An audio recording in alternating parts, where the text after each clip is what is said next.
Нека да направим една бърза обиколка по улиците на Благоевград и забележете шахтите.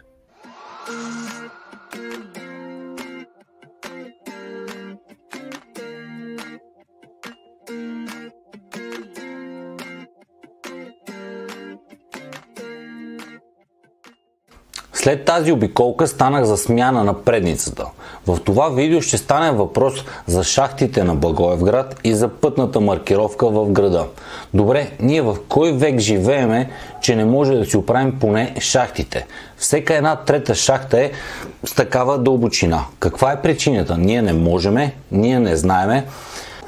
Винаги оправданието е било, че няма пари. Това ли е истината? Вижте града, той се е заринал от коли. Всяка една кола плаща данък. Колко пари прави община Благоевград от данъците на коли? За какво се харчат тези пари? Как се харчат тези пари? Единственият начин да разберем тези въпроси е когато си смениме софтуерът. За повече подробности и изяснение за софтуерът може да погледнете предишното ми видео на профила ми. Също така направих видео за гробищата на Благоевград. Вижте го и него. Дайте коментар, дайте си мнението. Нека изгледаме едно демонстративно видео как оправят шахтите на запад. Това видео е специално от Швеция или някъде от скандинавските държави. Вижте каква шахта ще поправят, т.е. колко малък е ръбът, но хората ще оправят. Беше ми интересен на самия процес на оправяне на шахтите. Никога не съм се занимавал с строителство и нямам строително образование, но ми е интересно да гледам. Вижте, използват един прост бобкет. Бобкета е тази машина. Тя е между другото много практична. На това нещо зимата може да се закачат различни приставки тук отпред. Например за зимата, както споменах, четки и целият център, това може да се чисти от снега за един час от един човек. Напримерно. Има големи продължения, но в случая го използват за премахването на шахтите. Ето монтира тази глава. Така, ще я разгледаме подробно. Така, това е шахтата, която трябва да се демонтира и да се подигне. В момента да слагат и това устройство, да може накрая да я повдигнат нагоре. Ето бобкета. Да, даже хората тук са доста прилежни, да не им се мърси отстрани.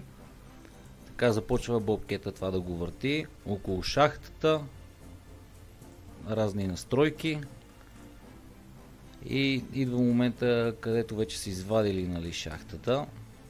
Търсим момента, ето го, да. Ето, дига го. Супер просто упражнение. Колко 3 или 4 човека са на обекта.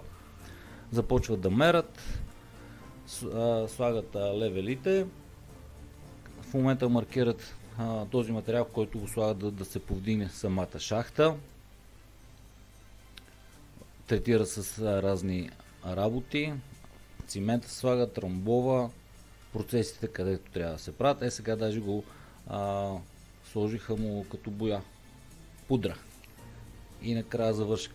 И ето това се е получило. Идеята на това видео е да се покаже, че нещата са прости. В смисъл, това не е изграждане на магистрала или мостове или така нататък. Това нещо добре необходимо ли е да се дава на общинска или държавна поръчка, или самата община може да го извършва с собствен екип, т.е. да се направи добър екип и да се работи, но на тези хора в този екип да се заплаща достойно. Идеята ми е, че самата инвестиция не е толкова голяма. Виждаме едни машини, които са приложими широко, т.е. за различни дейности. И наистина, ако има един добър екип от хора, които си вършат и са горди с тази работа, които са свършили, нещата би трябвало да станат. Ще разгледаме набързо и пътната маркировка. Пътната маркировка ние всяка година си я правиме и винаги когато дойде зимата, ние нищо не виждаме. Каква е идеята? Идеята е тук, че има по-добри процеси и различни технологии. И сега ще ги разгледаме. Ето го най-после и видеото от Швеция.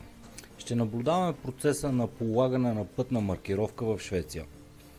Нека да започнем. Така, виждаме сканията. Така, тук са товарени чувалите с материалите.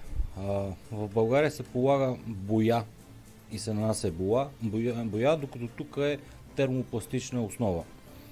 В момента виждаме камиона с суровините и започваме от тук. Тук се бърка и това е гореща вана, така да го наречем, където зад колата виждаме как нагряват малката вана, която всъщност ще маркира. В случая мисля, че ще е пешеходна пътека. Тук поливат нагряват по-точно, слагат боята вътре, така, и отиват и я полагат. Значи след него има друг човек, който полага, то си е пясък и стъкло, но наистина много фини. Това позволява на самата маркировка да е светоотразителна и да нямаме проблеми вечерно време. Тази маркировка, ако сте ходили в чужбина, например от тежкотоварни автомобили, когато минат с спирачки, те направо това цялото парче се отлепя.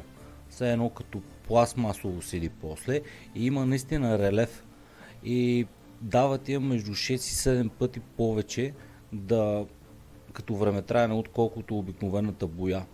Бих искал да видя тези работи в Благоевград.